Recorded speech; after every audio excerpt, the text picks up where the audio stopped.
ये radio Pakistan podcast है। अस्सलामुअलैकुम नाजरीन, रेडियो पाकिस्तान की वर्ल्ड सर्विस से मैं हूं आपका मेज़बान मोहम्मद जाबिर। रेडियो पाकिस्तान की वर्ल्ड सर्विस बैरून मुल्क मुकीम पाकिस्तानियों की रहनुमाई के लिए मुख्तलिफ मौज़ूआत का इंतखाब करती है, जिसमें मुख्तलिफ फेडरल इंस्टीट्यूशंस के रिप्रेजेंटेटिव सरबराहान इस प्रोग्राम की ज़ीनत बनते हैं और हम कोशिश करते हैं कि वो इन मौज़ूआत से इस्तेफ़ादा कर सकें।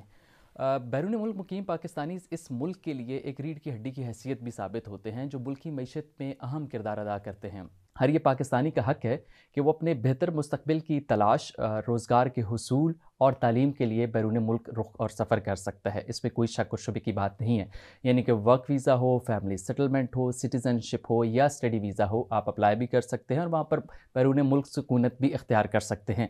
लेकिन कुछ लोग गैर कानूनी रास्तों का इंतखाब करते हुए बैरून मुल्क सफ़र करते हैं, जिसमें न सिर्फ उनको कानूनी पेचीदगियों का सामना करना पड़ता है, बल्कि उसमें इल्लीगल ह्यूमन ट्रैफिकिंग भी सामने आती है।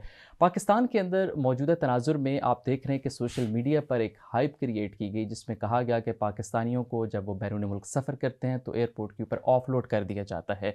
हमने इन तमाम मौज़ूआत के ऊपर रोशनी डालने के लिए और इन इश्यूज़ को एड्रेस करने के लिए आज मेहमान शख्सियत को दावत दी है और उनसे पूछेंगे कि इन तमाम तर इश्यूज़ की हकीकत क्या है। क्या ये सिर्फ हाइप ही है या वाक़तन ऐसे मसाइल का सामना करना भी पड़ रहा है? इस मौजू पर बात करने के लिए हमारे साथ प्रोग्राम में मेहमान शख्सियत हैं। आप डिप्टी डायरेक्टर हैं महमूद अली खोकर साहब, आप डायरेक्टरेट ऑफ पब्लिक रिलेशंस हैं FIA हेडक्वार्टर इस्लामाबाद से। आपने प्रोग्राम में ज्वाइन किया है। अस्सलाम वालेकुम। वालेकुम अस्सलाम। कैसे मिजाज सर? आप अल्हम्दुलिल्लाह, बिल्कुल शुक्र बहुत अल्लाह का। शुक्रिया जी, आपने प्रोग्राम में शिरकत की है। मोस्ट वेलकम, हम बहुत हाजिर। सबसे बड़ा मसला जिस पर मैंने प्रोग्राम के इब्तदाई हिस्से में बताया है कि सोशल मीडिया पर एक हाइप क्रिएट है कि बैरून मुल्क मुकीम पाकिस्तानियों के लिए बाहर जाना मुश्किल हो गया है। यहाँ से एयरपोर्ट के ऊपर जब पहुँचते हैं, उनके पास वैलिड वीज़ा भी है, उनके पास पासपोर्ट भी है, वर्क परमिट भी है, इमिग्रेशन एंट्री के अंदर उनको जाकर रोक लिया जाता है। सबसे पहले तो हमें ये जानने की ज़रूरत होगी कि बाहर जाने के लिए कानूनी तरीके हैं कौन से? इससे भी पहले जो आपका सवाल है उसी में एक जवाब भी देना ज़रूरी है कि मुश्किल हो गया है। मैं कहूँगा मुश्किल हो गया है और आसान भी बहुत है। ठीक, दोनों की अलग अलग कैटेगरीज हैं। मुश्किल उनके लिए है कि जो गैर कानूनी तरीके अडॉप्ट करते हैं या वो भोले भाले हैं और एजेंट माफिया जो हैं उन्हें एक सब्ज़ बाग दिखाता है और वो कहता है कि जी मैं आपको यहाँ से फ़लाँ जगह ले जाऊँगा। यानी फ़ॉर एग्ज़ाम्पल उसे यूरोपीय ममालिक में जाना है, यूरोपियन ममालिक में, और जो एजेंट माफिया है उन्हें कहते हैं जी इतने पैसे दे, मैं आपको सऊदी अरब ले जाता हूँ, आपने उम्रे का वीज़ा लेना है। सबसे पहले हम उम्रे का वीज़ा लेंगे और वहाँ पे आप पहुँचेंगे तो उसके बाद हमारा बंदा एक और एजेंट होगा, वो आपको आगे स्टिकर लगवा के देगा, तो आपने वो स्टिकर अपने पास रख लेना है, फिर वो लगा के आपको यूरोपियन ममालिक में भेजेगा। ठीक। अब इस तनाजुर में वो शख्स जो है वो वीज़ा लेता। पिछला एक वाक़या ऐसा ही हुआ कि वो एक माँ बेटा जो है वो जाने की उन्होंने कोशिश की और वीज़े पे, और उसके बाद बेटा जो है वो माँ को छोड़ के वहाँ से वो यूरोपियन मुल्क की तरफ जाने की उसने कोशिश की और उम्रे की उस आड़ में, और फिर वहाँ से वो बंदा डिपोर्ट हुआ। होता क्या है, FIA जो है वो प्रोफाइलिंग करती है, जो आजकल का बर्निंग इशू भी है, जिस तरह आपने डॉक्यूमेंट का कहा कि कौन को, अब ये वो मुश्किल तरीन है उनके लिए जो गैर कानूनी तरीके से जाते हैं, उनके लिए मुश्किलात पैदा हैं और होंगी भी। जब गैर कानूनी तरीका अडॉप्ट करना तो मुश्किल तो होगी।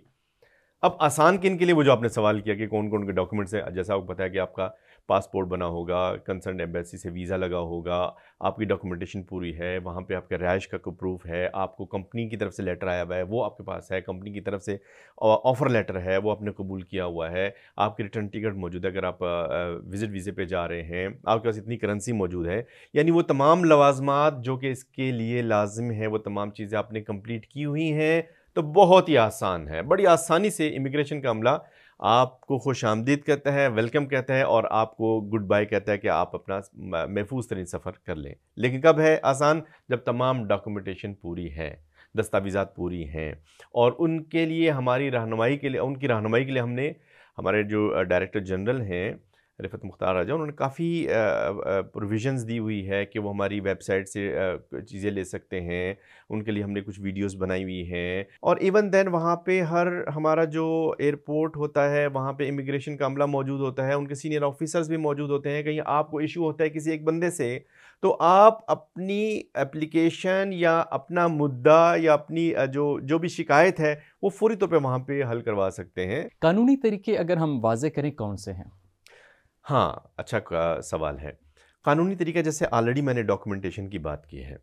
अगर आपने कहीं स्टडी वीज़े पे जाना है, यस। डेफ़िनेटली आपने अप्लाई किया थ्रू एडमिशन प्रॉपर आपका चैनल से, आया? एडमिशन आया, आपने फ़ीस सबमिट की। या अब वहाँ पे भी बहुत से लोग ऐसे वो ऑनलाइन जॉब ऑफ़र्स में फँस जाते हैं। जॉब ऑफ़र्स हो रही होती हैं, वो ऑनलाइन जाते हैं, वहाँ पे पता लगता है जी हमें इतने पैसे ईज़ी पैसा कर दो, ये जैज़ कैश कर दो, फलाना कर दो। भई ये एक तरीकाकार नहीं है। ठीक। उसके लिए आपने प्रॉपर जो बैंक दिया गया है वहाँ पे आप फ़ीस सबमिट करते हैं।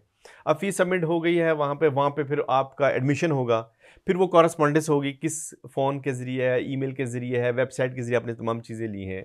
अब कुछ ऐसी सूरत हाल होती है, ये तो है राइट वे कि वो तमाम चीज़ें कंप्लीट हैं आपकी, और वो कॉल लेटर भी आपके पास है, वो उन्होंने कार्ड भी आपको दे दिया है, और आपका एडमिशन उन्होंने कर भी दिया है। वो तमाम चीज़ें जो रेलिवेंट चीज़ें वो साथ अटैच्ड हैं, तो फिर तो कोई मसला नहीं है। लेकिन अगर एक यूनिवर्सिटी का वजूद ही नहीं है वहाँ पे, वो सो कॉल्ड एक यूनिवर्सिटी का नाम लिखा हुआ है, और वहाँ पर जब वो विज़िट करते हैं, जब हमारा नुमाइंदा उनसे पूछता है, उनको खुद नहीं पता होता, ये मुझे तो खाली विज़िट, उन्होंने कहा था जी मैं स्टूडेंट वीज़ा पे आपको दूंगा, वहाँ भिजवाऊंगा। अब अगर स्टूडेंट को ये नहीं पता मैंने कहाँ पे अप्लाई किया हुआ है, मैंने क्या पढ़ना है, तो इसका क्या मतलब है? इसका मतलब है कि वो कहीं जाना चाहता है। और लेकिन सर क्वेश्चन ये है, किसी मुल्क की यूनिवर्सिटी अगर एडमिशन नहीं देती तो उस मुल्क की जो गवर्नमेंट है वो उसको वीज़ा कैसे इशू करती है? स्टडी वीज़ा की अगर हम बात कर लेते हैं, अगर यूनिवर्सिटी एग्जिस्ट ही नहीं करती विदाउट एडमिशन, वो कैसे प्रोसेस करता है? सम टाइम ये होता है कि आप जो एजेंट माफिया है, जैसे मैंने बताया ना अपने प्रोग्राम के आगाज़ में एक स्टिकर की बात की थी, वो जेली स्टिकर होते हैं। अच्छा। और ठीक। बहुत से ऐसे यूनिवर्सिटी है जहाँ पे उनको जेली वीज़ा भी दिया जाता है, हम्म, लेकिन वो जो ये दूसरा रूट अप्लाई अडॉप्ट करते हैं ना, ठीक। वो डायरेक्ट वीज़े का नहीं है। वो अप्लाई क्या उनको समझाते, कहते देख वैसे तो बहुत मुश्किल है, एजेंट माफिया जब उनको अपने जाल में नेट में फंसाता कैसे है। आपने बैरून मुल्क यूके जाना है, ओके, देखें जी आपकी ये चीज़ें कंप्लीट नहीं है, लेकिन हम एक और तरीके से आपको ले जाएंगे, उसमें पैसे ज़रा कम लगेंगे आपको। वो क्या है जी? वो ऐसा, पहले आप जाएंगे उम्रे के चक्कर में आपने सऊदी अरब जाना है, वहाँ पे हम आपको वीज़ा देंगे जो उस यूनिवर्सिटी का वीज़ा है। ठीक। वैसे तो आप फाल ही नहीं कर रहे, आपके तरह नंबर ही नहीं है, और जो नंबर है जिसके हैं, जो फाल करता है, जो सारी चीज़ें मालूम है, उसके लिए तो मसला ही नहीं है ना, वो तो जेन्युइन वीज़ा लेगा, वो जेन्युइन वीज़ा दे दिया जाएगा। लेकिन इनको वीज़ा कहाँ का मिलेगा? उनको पता है आपको मिल नहीं सकता, उसको पता है यार मैं जा नहीं सकता, मेरे पास पैसा है, मैं पैसा लगाने को तैयार हूँ। ये जो लालच का एलिमेंट है वो उसको दूसरी तरफ डाइवर्ट कर देता है, फिर वो उसके जाल में फंसता है एजेंट माफिया के। फिर वो पहले कहीं ज़ियारतों के चक्कर में उनको वीज़ा लेके देते हैं, फिर कहीं उम्रे के चक्कर में लेके देंगे, वो वहाँ जाएंगे, वहाँ उनका नुमाइंदा होगा, फिर वो उसको जैली वीज़ा देखेता है जी ये आपका वीज़ा लगा हुआ है। अब उसको बेचारे को नहीं पता, वो जब उस मुल्क से दूसरे मुल्क की तरफ जाता है तो वो तो आज तक जदीद आलात लगे हुए हैं, तो स्कैन हो जाता है कि जी तो जैली है, वो फिर वहाँ से डिपोर्ट होते हैं। ठीक। कुछ तो वो जो मशरकी ममालिक है वहीं से डिपोर्ट होते हैं। ठीक। कुछ अगर उन्होंने कुछ ऐसी चाल चली हुई है, ऐसे जाली वीज़ा बनाए जो काफ़ी रिजेंबलेंस होती है उनको ओरिजिनल के साथ, फिर जो उस मुल्क में जाते हैं तो वहाँ से डिपोर्ट हो जाते हैं। लेकिन जो रिस्क प्रोफाइलिंग सर एयरपोर्ट पर की जाती है, क्या उसकी प्री स्क्रीनिंग नहीं हो सकती? लाइक एयरपोर्ट पर जाने से पहले एक मिसाल के तौर पर एक मुसाफिर है और वो समझता है कि फेडरल इन्वेस्टिगेशन एजेंसी ने जो चेक वहाँ पर बनाए हुए वो चेक उनकी कोई वेबसाइट पर, कोई एप्लीकेशन पर वहाँ पर जाके कर सके। हाँ, अवेलेबल हैं, बल्कि इस पे हमारी स्पेशल कैंपेन भी लॉन्च की है कि उसके अंदर जो वैलिड डॉक्यूमेंट, जैसे हमने शुरू में आपको बताया कि जो वैलिड डॉक्यूमेंट हमारे क्या क्या होने चाहिए, और इवन देन हम ना सिर्फ FIA की हद तक नहीं है, बल्कि MRC है, वो है, ICMPD है, ऐसे इदारे भी हैं, जैसे MRC माइग्रेंट रिसोर्स सेंटर जो है, उनके साथ मिलके हम कैंपेन लॉन्च करते हैं, और फिर वो अपनी उनकी वेबसाइट भी हम तशहीर करते हैं कि अगर किसी को गाइडेंस चाहिए तो वो उनसे डायरेक्ट रब्ता करके वो तमाम चीज़ें समझाते हैं, प्रोसीजर समझाते हैं, और फ्री ऑफ कॉस्ट है, उसमें कोई पैसे नहीं लगते हैं, फ्री ऑफ कॉस्ट है कि वो उनको बताते हैं कि जी आपने ये चीज़ें डॉक्यूमेंट सारे लेके जाने हैं। तो हम दोनों जो है म्यूचुअल अंडरस्टैंडिंग से मुख्तलिफ स्कूल कॉलेजेस हैं और ये स्किल डेवलपमेंट के प्रोग्राम जहाँ स्टूडेंट ले रहे हैं, क्योंकि बहुत ज़्यादा हमारे बैरून मुल्क का रुख जो करते हैं वो इन इदारों से करते हैं। स्किल डेवलपमेंट के जो प्रोग्राम गवर्नमेंट ऑफ पाकिस्तान ने शुरू कर रखे हैं, बहुत से प्रोग्राम ऐसे जिसमें उल्टा वो आप एक तो फ्री ऑफ कॉस्ट है और कुछ प्रोग्राम में तो वो बाकायदा आपको पेमेंट भी करते हैं, स्कॉलरशिप भी देते हैं, मुख्तलिफ चीज़ें हैं जो फ्री ऑफ कास्ट भी यहाँ आप जाएंगे तो आपको वो सिखाते हैं। तो वो तमाम चीज़ें दी जाती हैं कि अगर आपने वर्क वीज़े पे जाना है फॉर एग्जांपल है, तो उसमें जो वर्क जो आपने करना है, जो काम करना है, उसके बारे में आपने 6 महीने का एक कोर्स कर लिया, ठीक, फिर आपको वहाँ से सर्टिफिकेट मिल गया, वो सर्टिफिकेट आपका लग जाएगा और फिर आप कानूनी तरीके से बैरून मुल्क जाते हैं। ठीक अब है। यही काम करने के लिए गैर कानूनी रास्ते क्यों इख्तियार होते हैं? अब गैर कानूनी रास्तों पे अगर हम आ जाते हैं तो एक मखसूस पट्टी आपको नज़र आएगी, हॉट स्पॉट्स इलाके हम उन्हें कहते हैं। कौन कौन से हैं? यहाँ से आप पंजाब से चले जाएँ तो आपको जैसे ही आप जेलम देखते हैं, सराय आलमगीर देखते हैं, फिर आगे मंडी बहाउद्दीन देखते हैं, खारियाँ हैं, वज़ीराबाद है, सियालकोट है, और इसके अलावा शेखुपुरा है, गुजरांवाला है, गुजरात है। इन इलाकों में बहुत ज़्यादा लोग जो है बैरून मुल्क गैर कानूनी रास्तों में, जिसे हम डंकी कहते हैं, वो लगा के जाते हैं। बिल्कुल ठीक। अब इसका बैकग्राउंड ले लें। अगर कहा जाए कि जी तालीम की कमी है, तो यहाँ पे तालीमी इदारे भी बहुत से मौजूद हैं और ठीक है तालीमी कमी की वजह से भी होता है, लेकिन मेन कॉज की तरफ हम नहीं जा सकते कि ये मेन कॉज है। क्यों? कि ऐसे पढ़े लिखे लोग भी हमने देखे हैं जो मास्टर्स कर रहे हैं फिर भी डंकी उन्होंने लगाई है, इन्हीं एरियो से ताल्लुक़ उनका है। फिर कहा जाए कि शायद रोज़गार की कमी है, तो फिर वो भी हम नहीं कह सकते। इन इलाकों में आप खुद देखें, गुजरांवाला सैनिटरी का बहुत बड़ा काम होता है, वज़ीराबाद बेहतरीन आला जराई का काम है, सियालकोट खेलों का सामान है, और इसी तरीके से इलेक्ट्रिक का गुजरात में बहुत ज़्यादा है। तो इन तमाम में तो बहुत बड़ी फैक्ट्रियाँ लगी हुई हैं, तो रोज़गार का इशू भी नहीं है, रोज़गार मिल सकता है। और फिर माशी तौर पे भी कहीं प्रेशराइज़ होते हैं। अच्छा, यहाँ पे बहुत ज़्यादा चीज़ें माशी तौर पे प्रेशराइज़ होना भी है कि अगर हम माजी के औराक पलटते हैं तो जब मंगला डैम और तरबिला डैम बना, उन दिनों में जब वहाँ पर लोगों को की जगह थी वो एक्वायर की गई, तो उन्हें बैरून मुल्क भी भिजवाया गया बहुत से लोगों को। वो वेल ऑफ हो गए, उनके देखा देखी फिर कुछ लोगों ने उस दौर में डंकी लगाई, गैर कानूनी रास्ते अडॉप्ट किए और बैरून मुल्क गए और वहाँ पे पैसे कमाने शुरू हो गए। फिर उन्होंने यहाँ पे जायदादें बनाई अपने इन मखसूस इलाकों की ख़ास तौर पे बात करें, जिनमें खारियाँ, सराय आलमगीर, मंडी बहाउद्दीन सारे हैं, मेन हैं। फिर यहाँ पे बड़ी बड़ी कोठियाँ बन गई, संगमरमर की कोठियाँ बन गई। अब बॉर्डर पे सख्तियाँ हो गई हैं। अब जो लोग जाते हैं उनके ज़हन में वही रिश्तेदार है, कहते देखो खाला का बेटा गया था, वो तो इतना बड़ा हो गया है, वो जब साल 2 साल बाद आते हैं, बड़ी बड़ी गाड़ियाँ होती हैं, और फिर कोई ईद त्यौहार पे आते हैं तो ईद त्यौहार के अलावा शादी ब्याह पे किसी की आते हैं, आपने देखा बड़ी बड़ी गाड़ियाँ, सोशल मीडिया पे हाँ डॉलर निछावर किए जा रहे हैं, मोबाइल फ़ोन फेंके जा रहे हैं। तो एक और हाइप क्रिएट होती है, जी मैंने भी ऐसे ही बनना है कि ये डंकी लगा गया था और ये इधर बड़ा बाहर तो बहुत पैसा है जी, डंकी लगा के एकदम बाहर चला जाऊँ ना तो मैं तो जनाब अरबपति बन जाऊँगा। ये एक माइंडसेट बन गया है। और फिर वहाँ पे जो काउंसलिंग की ज़रूरत इसलिए भी है कि वालिदैन भी भेजने को तैयार हो जाते हैं। वालिदा जो ज़ेवरात भेज देती हैं, वालिद जो है वो जो ज़मीन होती है उसको टुकड़ा भेज देते हैं, 40-40, 50-50 लाख रुपए दे के गैर कानूनी तरीके से जाने की कोशिश की जाती है। अब जो एजेंट माफिया गैर कानूनी रास्तों से हमारे भोली भाली आवाम को बहुत से पैसे लेके भिजवाता था, ले जाता था, अब वो रास्ता तो हो गया बंद। अब वो खामोश होकर बैठे नहीं। अब क्या किया उन्होंने, कहा यार ये तो बड़ी सख्ती हो गई है, तो फिर हम क्या करें। फिर उन्होंने एक नया तरीका अडॉप्ट किया है, जो हालिया आपने हाइप सुनी हुई है ऑफलोडिंग की। तो उन्होंने उनको वर्गलाया कि जी हम आपको यहाँ से वीज़ा देंगे, आपने उम्रे का तयन करना है, आपने ज़ियारतों का वीज़ा लेना है, दीगर मशरक़ी ममालिक है जिनका ईज़ी वीज़ा है वो आप अप्लाई करेंगे, फिर आपने वो पैसे दे के वहाँ पहुँचना है, फिर वहाँ पे आपको एक नया हमारा नुमाइंदा मिलेगा जो आगे आपको यूरोपीय ममालिक में लेके जाएगा। अब ये ट्रेंड बना है। अब बेसिकली देखा जाए डॉक्यूमेंट तो पूरे हैं उसके, उस जगह के लिए, सऊदी अरब के लिए भी पूरे हैं, और इराक जाना है उसके लिए भी पूरे हैं, डॉक्यूमेंट तो पूरे, ईरान के लिए भी पूरे हैं। लेकिन फिर हमारी होती है प्रोफाइलिंग। देखें जो सब्ज़ हमारा पासपोर्ट है ना, वो बड़ी मुश्किल से अब ऊपर की तरफ जा रहा है, उसकी कदर बढ़ रही है दिन ब दिन, क्योंकि कदर कम थी पिछले दिनों में जो हादसात हो रहे थे। लेकिन अब जो सख्तियाँ हो रही हैं, पाकिस्तान की शनाख्त को जो है मस्बत अंदाज में उजागर करना है, तो दैट्स में हम नहीं चाहते कि दोबारा वो गैर कानूनी तरीके अडॉप्ट करें और बैरून मुल्क में हमारा सब्ज़ जो पासपोर्ट है वो जो मस्बत अंदाज में आगे बढ़े वो दोबारा नेगेटिव चला जाए या दोबारा जो है नीचे की तरफ चला जाए। अब हम करते हैं प्रोफाइलिंग। ठीक। और कानूनी तौर पे ऑर्डिनेंस मौजूद है, इमिग्रेशन का ऑर्डिनेंस, जिसमें प्रोफाइलिंग की है कि हमने प्रोफाइल करके पता करना है यार बंदा किस तरीके से काम कर रहा है, जाना चाहता है उसको, उस वाकई उसने जाना है या वहाँ से उसने स्किप हो जाना है या ये एजेंट के माफिया के हाथे चढ़ गया है। और जब हमारा इमिग्रेशन का ऑफिसर वहाँ पे प्रोफाइलिंग करता है, उन तमाम डॉक्यूमेंट से पूछता है, फॉर एग्जाम्पल पिछला जो एक बंदा जो उम्रे पे जाना चाह रहा था, नौजवान पहली दफ़ा जाना चाह रहा था, ऑफिसर ने ये पूछा जी आप पहली दफ़ा जा, जी हाँ मैं पहली दफ़ा जा रहा हूँ। उन्हें चंद सवाल पूछे कि अच्छा वहाँ पे आप जाएंगे तो कितने दिन का उम्र है आपका, तो वो खामोश था। अच्छा एहराम कहाँ से बांधेंगे, कहाँ पे आपने एहराम उतारना है, वो खामोश था। अच्छा कितनी दफ़ा आपने सही करनी है, वो जो सवाल उसको उम्र के वाले पूछे उसको कुछ भी नहीं आ रहा था। ठीक। इट्स मीन कि उसने आगे स्किप होना है। जब उसने तमाम चीज़ें पूछी, कहते ये मुझे सच से बताओ, ये तो आपको उम्रा तो आप करना नहीं चाह रहे, तो फिर क्या इशू है?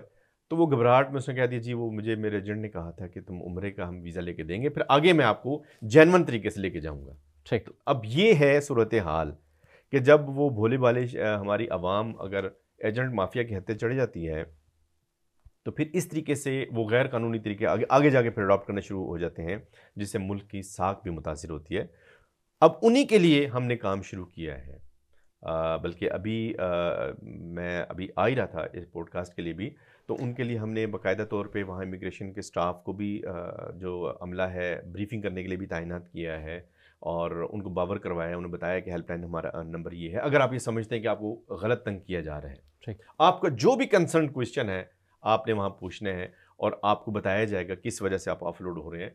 अगर आप फिर भी आप समझते हैं कि मैं सेटिस्फाई नहीं हूँ, तो हमारा वहीं पे जो डिप्टी डायरेक्टर इमिग्रेशन होते हैं, आप उनको शिकायत कर सकते हैं, फौरी तौर पे उसका अजाला होगा। ठीक है सर, आप ही की बात से क्वेश्चन रेज होता है कि आपने कहा कि एजेंट माफिया ने अब तरीकाकार बदल लिया है, ऐसे ही, लेकिन एजेंट माफिया एग्जिस्ट करता है, उसका तदारुक या उसको एलिमिनेट या एरेडिकेट क्यों नहीं किया जा रहा? हाँ, बड़ी अच्छी बात आपने कही है। देखिए अगर आप हमारी वेबसाइट पे भी और मीडिया में भी देखें, रोज़ हम खबरें दे रहे होते हैं कि इतने एजेंट हमने पकड़ लिए हैं, उनको उनके सख्त घेरा तंग है, उनके जो है वो प्रोसीडिंग्स हो रही हैं, अदालत में भी चल रहे हैं, गिरफ्तारियां भी हैं।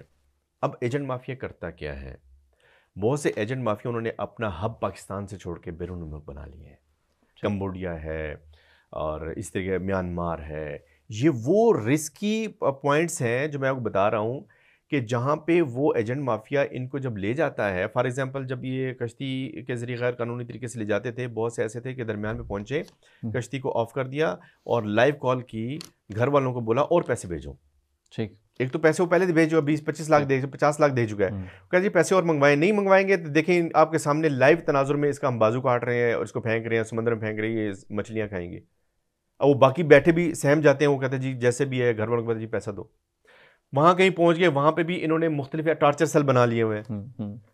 अब उन टॉर्चर सेल में उनको टॉर्चर किया जाता है और वहाँ पे वीडियो बना के भेजता है। मेरे मोबाइल में बहुत सी वीडियो से पड़ी हुई है, वो बेचारे उनको पत्थरों से मारे जा रहे हैं, पत्थरों को नीचे दबाया हुआ, उनको खूनो खून हुए कि घर वाले को पैसे भेजो।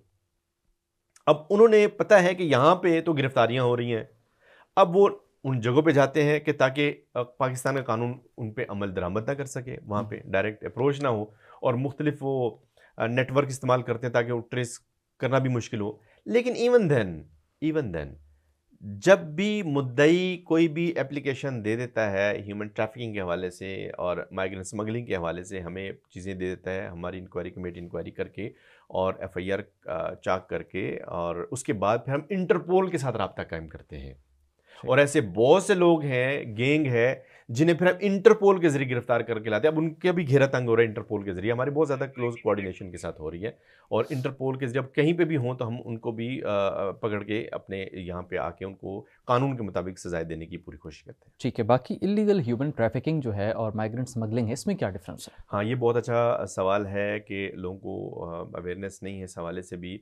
देखिए जब ये माइग्रेंट स्मगलिंग होती है ना, ह्यूमन, जिसे उर्फ़ आम में लोग ईजी वे में बताऊं तो वैसे तो माइग्रेंट स्मगलिंग वो कहते हैं इंसानी स्मगलिंग हो रही है जी। बिल्कुल ऐसे।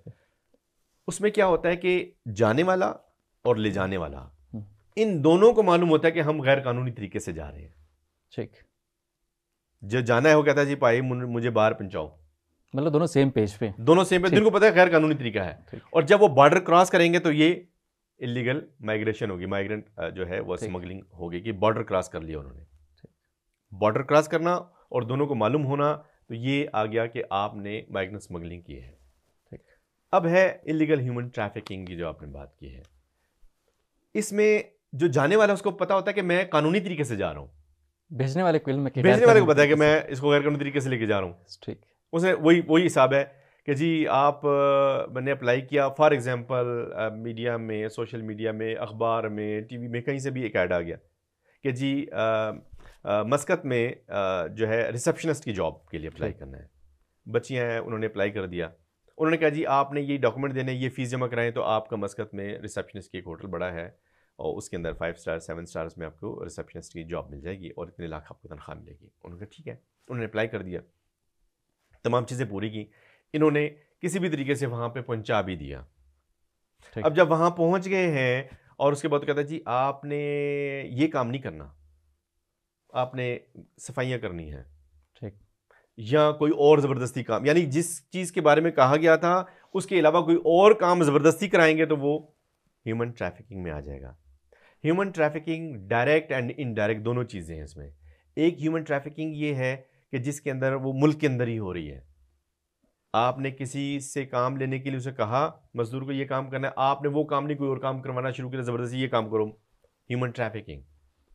बच्चों से मुशक्कत करा रहे हैं, ज़बरदस्ती काम, ह्यूमन ट्रैफिकिंग। ख़वातीन से करवा रहे हैं, ह्यूमन ट्रैफिकिंग।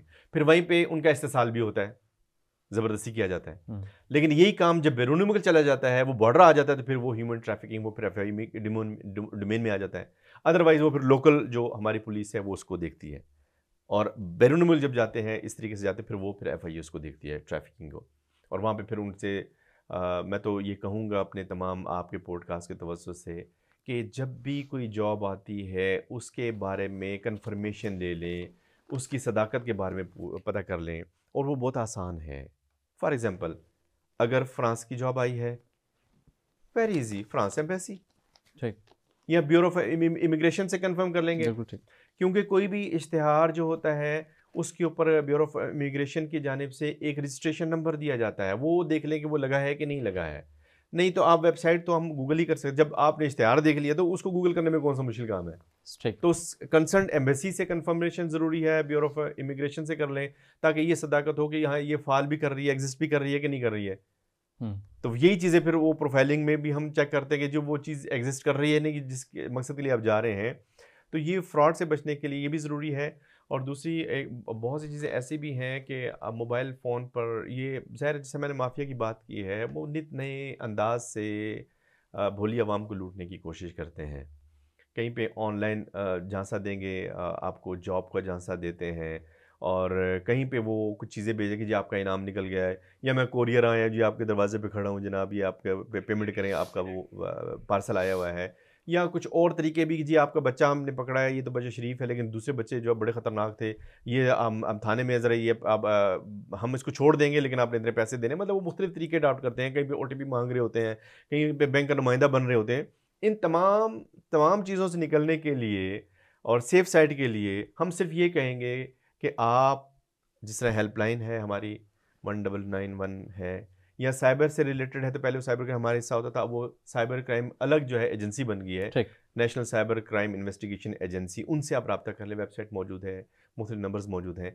तो वो कोई भी चीज़ पहुंचाने से पहले, पेमेंट करने से पहले, या जॉब लेने से पहले वहाँ से आप कंफर्मेशन ज़रूर कर लें, कहीं ऐसा ना हो कि आप भी फ्रॉड का हिस्सा बन जाएं और अपनी जमा पूंजी ज़ाया कर दें। जैसे कि सर आप खुद बता रहे हैं कि भोली अवाम उनको समझ नहीं आती, तो एक जिसका स्टिकर भी लग जाता है जो कि बाद में जाली साबित होता है, वर्क परमिट मिल जाता है जो कि बाद में जाली साबित होता है, वो इसकी खुद क्रेडिबिलिटी या ऑथेंटिसिटी को चेक खुद कैसे करें, और कानूनी और महफूज और बाइज़्ज़त तरीके से बाहर जाने के लिए इक़दाम क्या करें? आज के इस प्रोग्राम का आखिरी हमारा क्वेश्चन है कि सबसे पहली बात तो है, जैसे मैंने आपको तमाम पॉडकास्ट के अंदर बारहा चंद चीज़ें बताई हैं कि FIA वेबसाइट मौजूद है जी। हमारा हेल्पलाइन 1991, बड़ा सिंपल, आप कॉल कर लेंगे।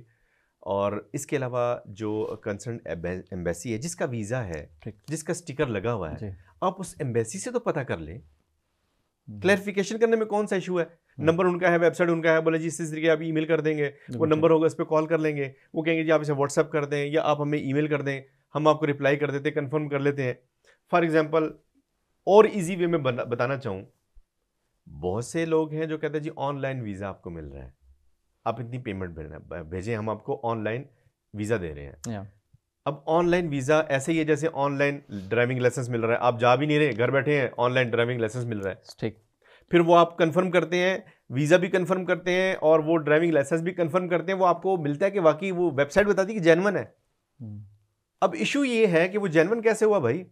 इशू ये हुआ कि आपको जो उसने वीज़ा दिया है ऑनलाइन और उसके बैक पे जो वेबसाइट दी है और जो ड्राइविंग लाइसेंस दी है उसके बैक पे जो वेबसाइट दी है वो उन्होंने अपनी क्रिएटेड वेबसाइट बनाई हुई है। ठीक। आप डेफिनेटली वो देखेंगे, उसी पे टाइप करेंगे ना, वो मिलती जुलती होती है। सही। जैसे ड्राइविंग लाइसेंस है, ITP का ड्राइविंग लाइसेंस, तो ITP.gov नहीं आएगा, .com/SNTN कुछ तरह नंबर डाल देंगे, आप बोले ITP लिखा हुआ है, आपने कहा यार ये वेबसाइट नहीं। ठीक। आपने ओरिजिनल पे जाना है कि official website of ITP, official website of embassy Swiss है, जो भी एम्बेसी उसका नाम डालेंगे, तो ऑफिशियल वेबसाइट वहां से देखनी है, वो जो आपको दिया है उससे नहीं देखनी है। दूसरी बात, कभी भी ये चीज़ें ऑनलाइन आपको फिजिकल अपीयरेंस के बगैर नहीं मिलती हैं। Very simple. तो पहली बात है, जब फिजिकल अपीयरेंस हुई नहीं है ही नहीं तो ये तो जाली हुआ ना। ठीक। तो वो बहुत सी ऐसी असला लाइसेंस के बारे में भी है, बहुत से लोग ऐसे पता नहीं सालों से वो रख के बैठे हुए हैं, और जब मेरे पास आते हैं मैंने कहा जी यार ये सिंपल, ये देखे ना वेबसाइट पे लिख, मैंने कहा आप ये वेबसाइट इस पे देख रहे हैं ऑफिशियल डालें इसके ऊपर, कहते ये तो कोई और वेबसाइट है। मैंने कहा ये है ओरिजिनल वेबसाइट। ठीक। कि .gov नहीं आ रहा, PK आपने लगाया हुआ है, तो इट्स मीनिंग कि वेबसाइट जाली है। और जाली वेबसाइट जो वो डाली हुई है उसको छोड़ें, आप डायरेक्ट गूगल से कंफर्म कर लें, वो आपको बताते हैं ऑफिशियल वेबसाइट क्या है, मोटरवे की क्या है, FI की क्या है, एम्बेसी की क्या है, वो आपको बता देगा। तो आपने जो ऑफिशियल वेबसाइट है वहाँ पे रब्ता करना है, उन नंबर से रब्ता करेंगे तो आपको क्लियर हो जाएगा, वो तमाम चीज़ें बता देंगे जी यार ये इस सीक्वेंस पे आपने जाना है, जिस मुल्क में जाना। हर मुल्क का मुख्तलिफ तरीक़ाकार है, कुछ चीज़ों में वो वर्क परमिट के हवाले से लिखते हैं, कुछ कहते हैं जी आपका स्किल डेवलपमेंट का सर्टिफिकेट होना चाहिए, मुख्तलिफ सर्टिफिकेट है वो होंगे। कुछ वो आज़ाद वाली बात थी, वो पिछले दिनों बिल्कुल ख़त्म कर दिया, अब दोबारा उसकी बहाली है, लेकिन उसके अंदर प्रोफाइलिंग ज़रा सख्त होती है, वो तमाम चीज़ें होंगी, वो रेलिवेंट डॉक्यूमेंट होंगे तो फिर उनको भी जाने देते हैं। तो जिनके पास तो कंपनी की तरफ से लेटर भी मौजूद है, उनकी अपॉइंटमेंट भी है, वो डॉक्यूमेंट सारे पूरे हैं, तो वो तो बिल्कुल भी ना घबराए ना। बिल्कुल ठीक। अब ऑफलोडिंग की बात हो रही है, ये मुझे बताएं कि ऑफलोडिंग की हाइप क्रिएट, ये क्यों नहीं बता रहे सारे कि जी इतने लोग बैरून मुल्क चले गए हैं, रोजाना की हज़ारों की तादाद में लोग जा रहे हैं।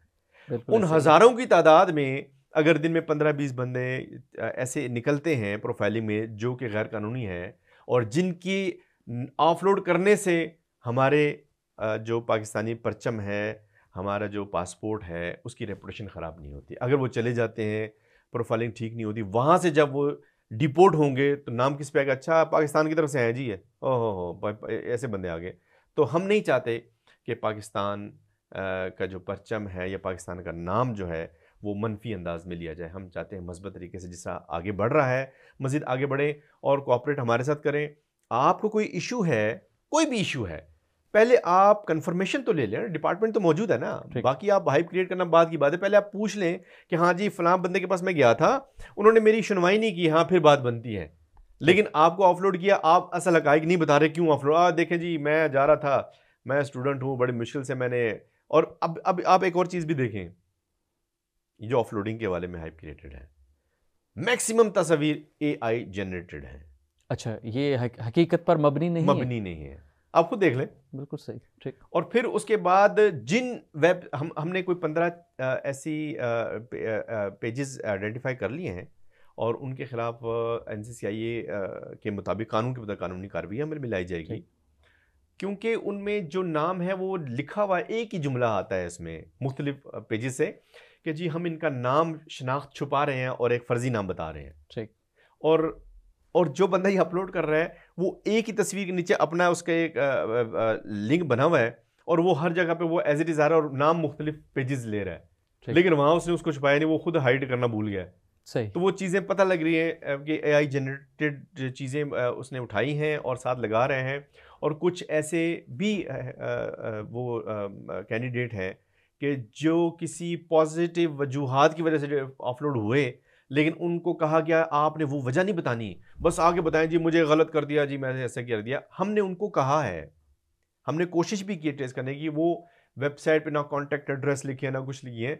हम उनको अलल ऐलान ये कह रहे हैं कि वो ऐसे बंदे जो ये समझ रहे हैं कि उनके साथ गलत हुआ है, तो वो पहली बात उधर ही कहीं जाने की ज़रूरत नहीं है, वहीं एयरपोर्ट के ऊपर डिप्टी डायरेक्टर इमिग्रेशन को रिपोर्ट करें, 1991 में हमें बताएं, कॉल करें और उनसे आप रजिस्ट्रेशन नंबर ले लें, कंप्लेन नंबर ले लें। हमें किसी भी प्लेटफॉर्म पे आए, हमारे वेबसाइट मौजूद है, हमारे फेसबुक का लिंक्स मौजूद हैं, वो तमाम चीज़ें हैं। हमारी ऑफिशियल वेबसाइट पे आके हमें बता दें, हमारे कंप्लेंट सेंटर पे आके हमें बता दें, ताकि हम परसू करें।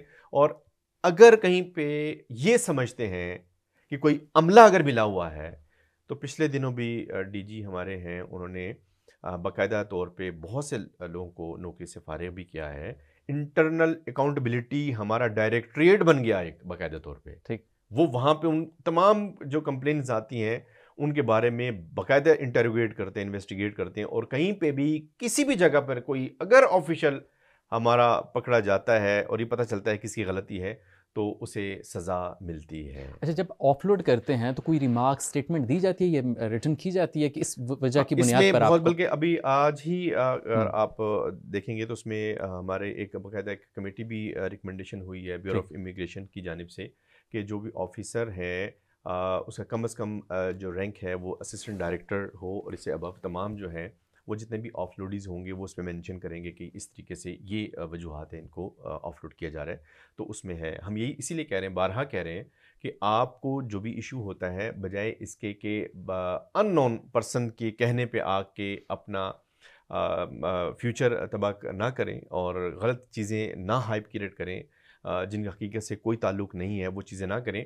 जो हमने नंबर बताए हैं उन पे कॉल करें, हेल्पलाइन पे कॉल करें, हमें बताएं और वहाँ पे अमला बताएं। अगर सुनवाई नहीं होती है तो हेल्पलाइन के ज़रिए हमें जो आप कंप्लेंट नंबर दे देंगे तो उनको पूछगिछ होगी उनकी। अव्वल तो आपको वहीं पे ही आपके जो सवाल हैं उनके जवाब मिलेंगे, क्योंकि ज़ाहिर है डिप्टी डायरेक्टर कॉम्पिटेंट रैंक है, अथॉरिटी है, वहाँ पे मौजूद है, उन तक रसाई करें।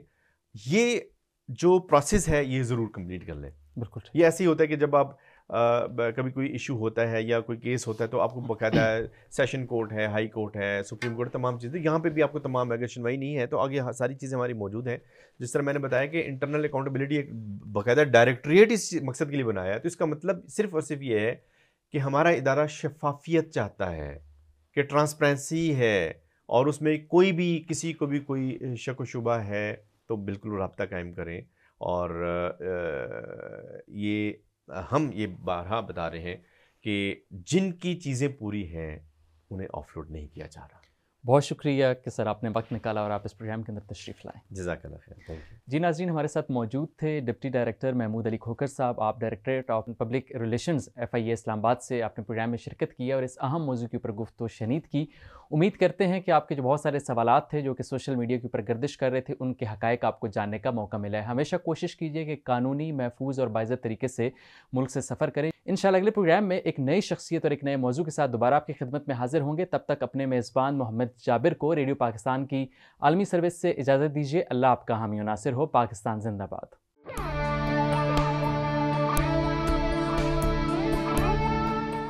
ये रेडियो पाकिस्तान पॉडकास्ट है।